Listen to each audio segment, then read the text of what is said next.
Hello student, my self Rajesh या physics faculty. इस video में हम बात करने वाले हैं लॉज ऑफ मोशन से जो भी क्वेश्चन आ चुके हैं पिछले 5 सालों में नीट के अंदर, उस क्वेश्चंस के बारे में। तो आइए स्टार्ट करते हैं लॉज ऑफ मोशन। क्वेश्चन कर रहा है कि two bodies of mass 4 kg and 6 kg are tied to the end of a massless string. The string passes over a pulley which is frictionless. The acceleration of the system in the terms of acceleration due to gravity.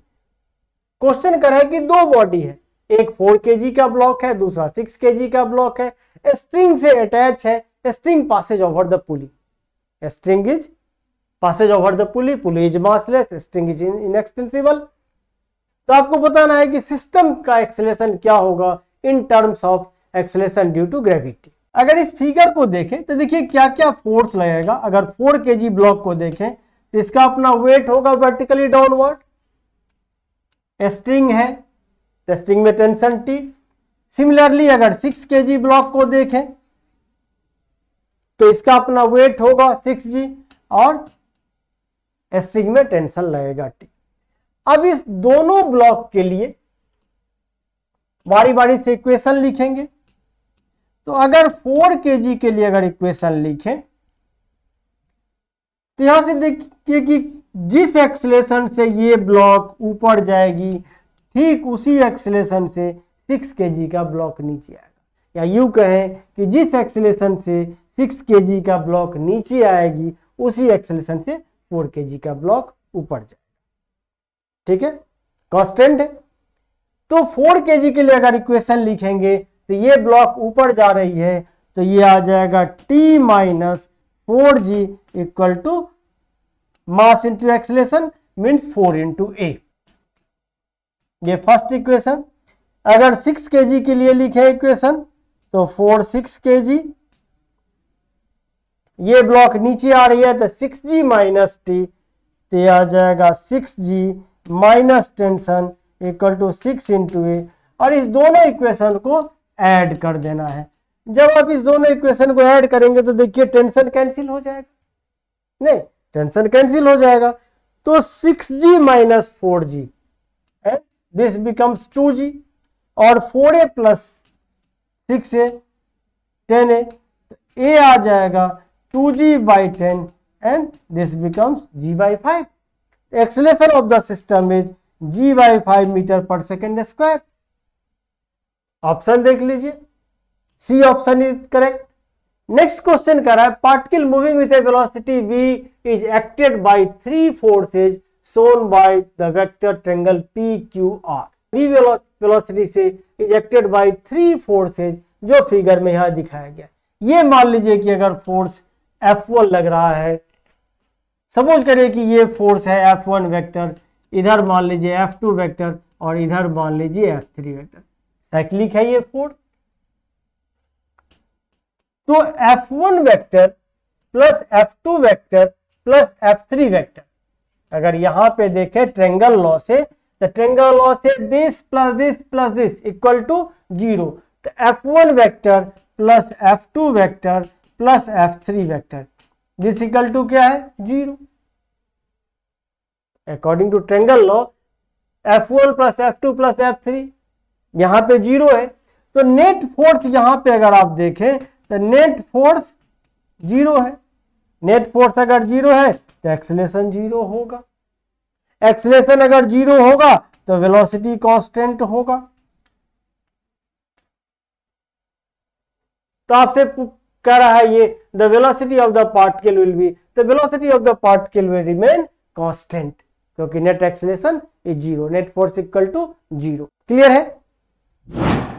Question करे block of mass 10 kg is in contact against the inner wall of a hollow cylindrical drum of radius 1 meter. The coefficient of friction between block and inner wall of the cylinder is 0.1.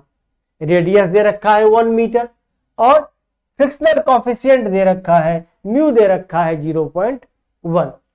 The minimum angular velocity needed for the cylinder to keep the block stationary when the cylinder is vertical and rotating about its axis.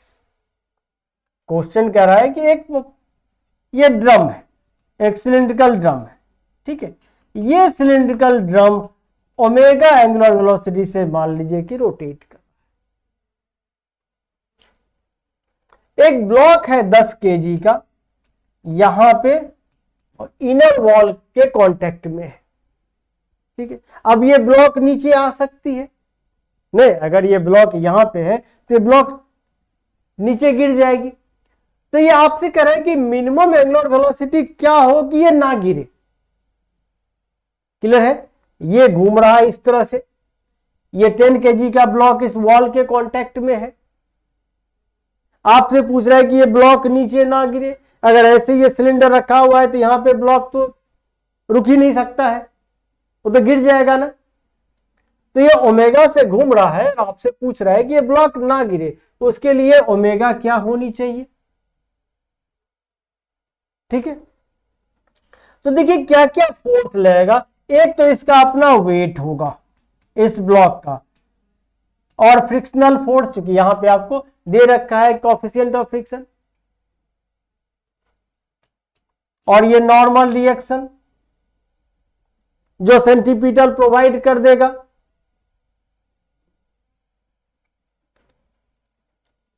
तो ये block इसके साथ stationary रहे तो friction must be greater than equal to weight. अगर ये block ना गिरे तो ये जो फ्रिक्शनल फोर्स लग रहा है अपवर्ड यहां पे, this force must be greater than equal to weight of the block. और ये आपको पता होगा कि जो फ्रिक्शनल फोर्स होगा वो mu into 1, this equal to m into g. और नॉर्मल रिएक्शन आप अगर यहां से देखें तो ये नॉर्मल रिएक्शन होगा m omega square into r, where r is the radius of the cylinder। तो ये आ जाएगा mu into m omega square r must be greater than equal to m g. Mass तो कैंसिल हो जाएगा। अब आपसे पूछ रहा है कि मिनिमम ओमेगा क्या होना चाहिए, इक्वलिटी यूज करिए, तो ओमेगा स्क्वायर इक्वल टू आ जाएगा जी अपॉन में म्यू आर, और ओमेगा आ जाएगा अंडर रूट जी अपॉन में म्यू आर। अब यहां पे सारी वैल्यू आप पुट करें, जी की वैल्यू 10 जो यहां पे गिवन है, आर 1 दे रखा है, म्यू 0.1 दे रखा है, ये बन जाएगा 100 का, और 100 का रूट जब निकालेंगे तो ओमेगा कितना आ जाएगा, ओमेगा आ जाएगा 10 रेडियन पर सेकेंड। ठीक है, ऑप्शन देख लीजिए, डी ऑप्शन इज करेक्ट। ठीक है, चलिए बढ़ते हैं नेक्स्ट क्वेश्चन की तरफ। क्वेश्चन कह रहा है which one of the following statement is incorrect, rolling friction is smaller than sliding friction. Next है limiting value of static friction is directly proportional to the normal reaction. Third कह रहा है कि frictional force opposes the relative motion, और fourth कह रहा है coefficient of sliding friction has dimension of length. तो रोलिंग फ्रिक्शन स्लाइडिंग फ्रिक्शन से कम होता है, आपने देखा होगा कि टायर वगैरह को सर्कुलर बनाया जाता है।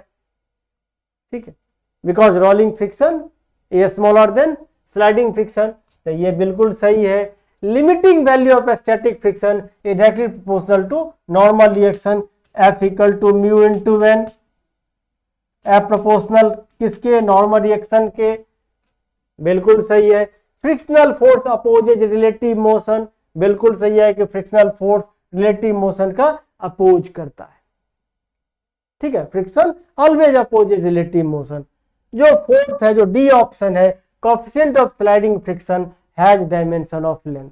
यहां से अगर आप कोएफिशिएंट को निकालें तो कोएफिशिएंट होगा, देखिए F equal to mu into N, तो कोएफिशिएंट आ जाएगा F by N. Force, frictional force, नीचे नॉर्मल रिएक्शन। अब ये फोर्स का रेशियो है, तो ना ही तो कोई इसका यूनिट होगा म्यू का, ना ही कोई डायमेंशन होगा, तो this is unitless quantity and this is dimensionless quantity. तो ये जो कह रहा है कि coefficient of sliding friction has dimension of length, ये गलत है। Coefficient of friction has no unit and no dimension. Question कर रहा है block of mass m is placed on a smooth inclined wedge ABC of inclination theta. As shown in the figure, the wedge is given an acceleration a towards the right. Wedge को acceleration दिया जाता है towards right. The relation between a and theta, a और theta के बीच में कराएंगे क्या relation होगा? For the block to remain stationary on the wedge. ठीक है, क्वेश्चन कर रहा है कि एक ब्लॉक है जिसका मास m है, ये ब्लॉक रखा हुआ है एक स्मूथ इंक्लाइन वेज के ऊपर। ठीक, वेज एक्सेलेटेड है, वेज को एक्सेलेरेशन दिया जाता है ए टुवर्ड्स राइट। आपको बताना है कि रिलेशन क्या होगा ए और थीटा के बीच for the block to remain stationary, यानी ब्लॉक स्टेशनरी रहे, ब्लॉक रुका रहे। ठीक है, वेज के साथ देखिए ये वेज है और ये एक्सेलेटेड है, वेज एक्सेलेटेड है। ठीक है, अब अगर ये ब्लॉक है, अब अगर आप ब्लॉक को ध्यान से देखें तो ब्लॉक का अपना वेट होगा, यहां फोर्स लगेगा mg और ये नॉर्मल रिएक्शन, ये एंगल थीटा है तो ये एंगल भी थीटा होगा। इसका एक कंपोनेंट आ जाएगा इधर की तरफ mg cos, ठीक है, और ये नॉर्मल, तो नॉर्मल का अगर आप कंपोनेंट लें तो इधर आ जाएगा n cos थीटा और इधर आ जाएगा n sin थीटा। ठीक है, क्वेश्चन करें कि ये जो वेज है ये एक्सेलेटेड है, वेज एक्सेलेटेड है, तो सबसे पहले करिए क्या कि यहां पे सूडो फोर्स लगा दीजिए। मास किसका? इस ब्लॉक का। एक्सेलेरेशन किसका? इस वेज का। तो ma क्या है यहां पे? It is pseudo force. बाकी नॉर्मल का एक कंपोनेंट इधर एक n cos थीटा और एक कंपोनेंट इधर n sin थीटा। ठीक है, चलिए अब ये ब्लॉक का रखा है कि स्टेशनरी रहे, ब्लॉक स्लाइड न करे, इसके लिए n cos theta equal to mg और n sin theta equal to ma। तो n sin theta equal to ma होगा और n cos theta equal to mg होगा। इसको आप डिवाइड करें तो tan थीटा आ जाएगा a अपॉन में g and a equal to g sin theta, a equal to g tan theta. Next question है, one end of a string of length L is connected to a particle of mass m and other end is connected to a small peg. One end of a string जिसका length L है is connected to a particle जिसका मास m है, and other and जो दूसरा and है वो कहां से कनेक्टेड है? एक small peg on a smooth horizontal tape. If the particle moves in a circle with speed v, अगर पार्टिकल एक सर्कल में मूव कर रहा है v स्पीड से, the net force on the particle directed toward centre will be T represents the tension in the string. ठीक है, string के एक एंड पे मास बंधा हुआ है m, नहीं पार्टिकल का मास m है, स्ट्रिंग का लेंथ m है और इसे सर्कुलर मोशन में ऐसे घुमाया जाता है। ठीक है, किस स्पीड से? v स्पीड से। तो पूछ रहा है कि नेट फोर्स क्या होगा? जैसे आप स्ट्रिंग के एक एंड पे कोई ऑब्जेक्ट को, किसी पत्थर को बांध करके ऐसे घुमाएंगे तो एक फोर्स लगेगा आपके उंगली के तरफ। ठीक है, एक फोर्स लगेगा आपके उंगली के तरफ, दिस इज सेंटीमीटर। ये कौन प्रोवाइड करेगा? Tension in the string. आप जैसे घुमाएंगे एक फोर्स लगा आपके उंगली के तरफ, सेंटीमीटर, जो कौन प्रोवाइड करेगा? यहां पे टेंशन इन द स्ट्रिंग। तो net force on the particle toward the centre will be tension in the string. Question करा है कि two blocks A and B of masses 3m and m respectively are connected by a massless and inextensible string. दो block है A और B, एक का मास 3m है, दूसरे का मास m है, connected by A massless and inextensible string. तो दोनों ब्लॉक यहां से अगर आप देखें तो स्ट्रिंग से कनेक्टेड। ठीक है, the whole system is suspended by massless spring, और ये पूरा सिस्टम किससे कनेक्टेड है? एक मासलेस स्प्रिंग से कनेक्टेड है। यहां स्ट्रिंग है और यहां पे स्प्रिंग है। as shown in the figure. The magnitude of the acceleration of A and B immediately after the string is cut. आपको पूछ रहा है कि जैसे यहां पे स्ट्रिंग को कट किया, अब एक्सेलेरेशन क्या होगा ब्लॉक का, ठीक है। जैसे आप यहां काटेंगे तो टेंशन बिकम्स 0।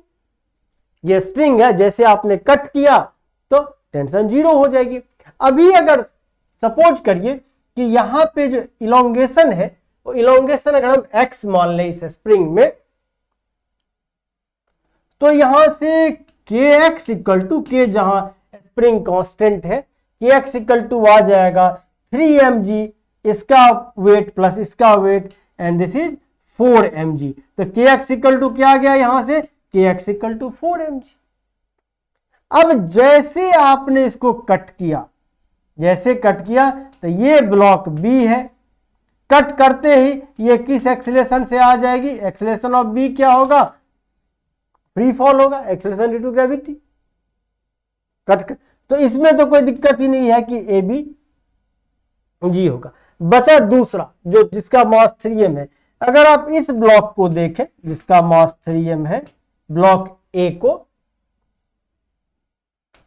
इसका अपना वेट होगा 3mg, और इधर जो फोर्स लगेगा ये kx, इसका एक्सेलेरेशन मान लीजिए, इसका एक्सेलेरेशन a है, ठीक है।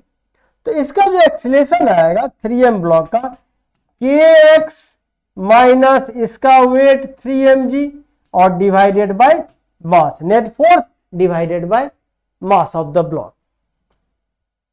अब इस kx को आप लिख सकते हैं 4mg, तो 4mg minus 3mg divided by 3m, तो ये आ जाएगा g अपॉन में 3, यानी mg by 3m, this becomes g by 3।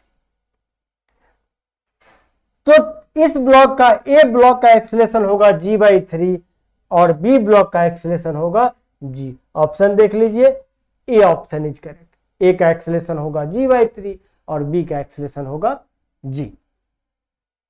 Okay, question करा है, rigid ball of mass m strikes a rigid wall at 60 degree. एक बॉल है जिसका मास m है, एक रिजिड वॉल को, ये रिजिड वॉल है, इसको स्ट्राइक करता है किस एंगल पे, 60 डिग्री पे, and gets reflected without loss of speed as shown in the figure. तो ये बॉल यहां पे टकराई दीवार से और सेम स्पीड से लौट गई, ठीक है, जिस मोमेंटम से जा रही थी, एमबी मोमेंटम से यहां से टकराई और ठीक उसी मोमेंटम से ये लौट गई। आपको पूछ रहा है the value of impulse imported by the wall क्या होगा, और आपको पता होगा कि impulse equal to change in momentum. अब अगर आप यहां पे देखें तो इसका एक कंपोनेंट,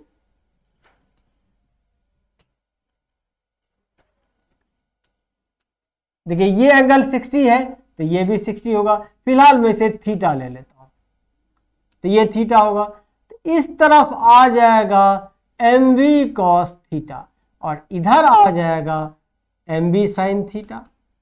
तो हमें दो कंपोनेंट मिला, एक mv cos और एक mv sin। अब बात करते हैं यहां पे जब ये दीवार से टकरा करके ये बॉल लौटी, रिफ्लेक्ट हुई,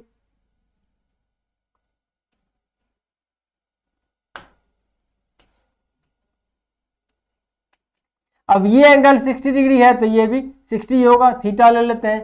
तो इधर आ जाएगा mv cos थीटा और ठीक इधर आ जाएगा mv sin थीटा। यहां भी हमने मोमेंटम का कंपोनेंट ले लिया, ठीक है। अगर आप y के लॉन्ग देखें तो पहले देखें तो mv sin थीटा, बाद में देखें तो mv sin थीटा, तो there is no change in momentum in y direction. तो मोमेंटम में चेंज किधर हो रहा है, x के लॉन्ग, y के लॉन्ग तो मोमेंटम में कोई चेंज ही नहीं हो रहा है। पहले भी था mv sin, उसी डायरेक्शन में बाद में भी है mv sin, तो net change along y axis 0। बात करते हैं x के लॉन्ग, ये x मान लीजिए, ये y एक्सिस है, तो चेंज इन मोमेंटम आ जाएगा यहां से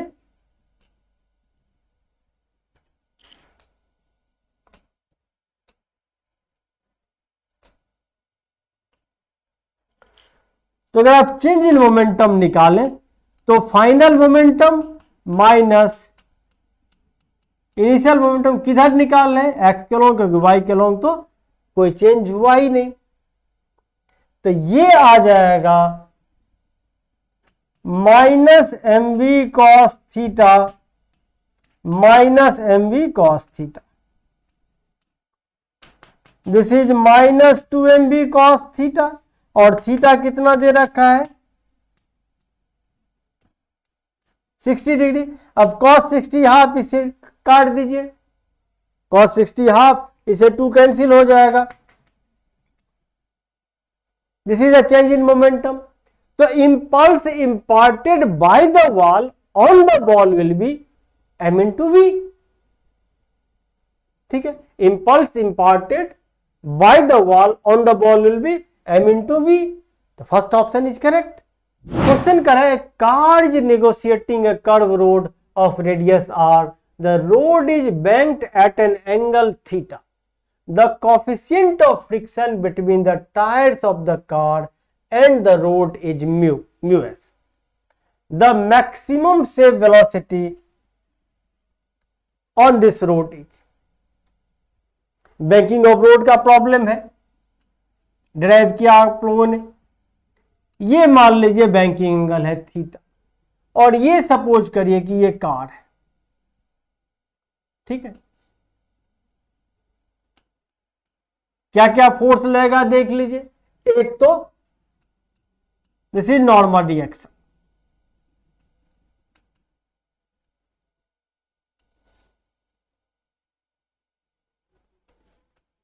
और इधर लग जाएगा फ्रिक्शन। ये एंगल अगर थीटा है तो ये एंगल भी थीटा हो जाएगा, क्योंकि ये लाइन और ये लाइन पैरेलल है। और देखिए ये एंगल थीटा, तो ये एंगल भी थीटा होगा, तो इधर आ जाएगा n cos थीटा, और इधर आ जाएगा n का कंपोनेंट n sin थीटा। ठीक है, तो नॉर्मल का एक कंपोनेंट मिला n cos, और इधर मिला n sin। अब बात करते हैं फ्रिक्शन। फ्रिक्शन का एक कंपोनेंट इधर मिल जाएगा, क्या मिलेगा f cos थीटा, और इधर मिल जाएगा f sin थीटा, और इसका अपना वेट होगा mg। तो mg और f sin थीटा ऐड होगा, और n sin theta plus f cos theta, ये दोनों मिलकर के क्या प्रोवाइड करेगा सेंट्रीपिटल। तो n sin theta plus f cos theta,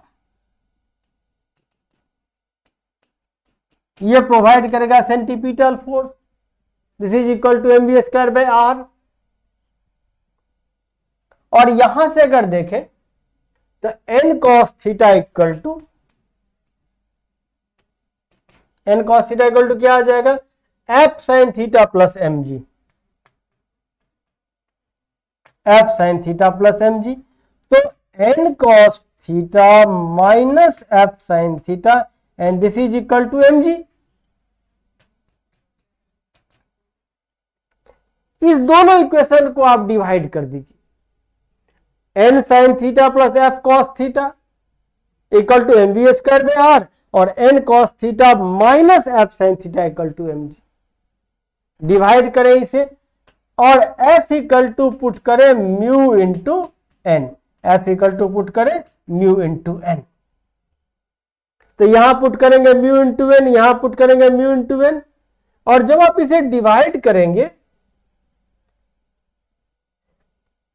तो इस तरह से आपको सिंप्लीफाई करने के बाद देखिए n cos theta minus f sin theta equal to mg, और n sin theta plus f cos theta equal to mv square. इसको जब डिवाइड करेंगे तो डिवाइड करने के बाद ये आ जाएगा v स्क्वायर अपॉन में rg, और f इक्वल टू आपको पुट करना है म्यू इंटू n। जो आप इसे सिंप्लीफाई करेंगे तो सिंप्लीफाई करने के बाद जो रिजल्ट आएगा, जो v मैक्स आएगा, वो आ जाएगा r g mu s plus tan theta divided by 1 माइनस mu tan theta under root. Okay, तो उम्मीद करता हूं कि जो भी क्वेश्चन लॉज ऑफ मोशन से आ चुके हैं नीट के अंदर ये आपको क्लियर हो गए होंगे।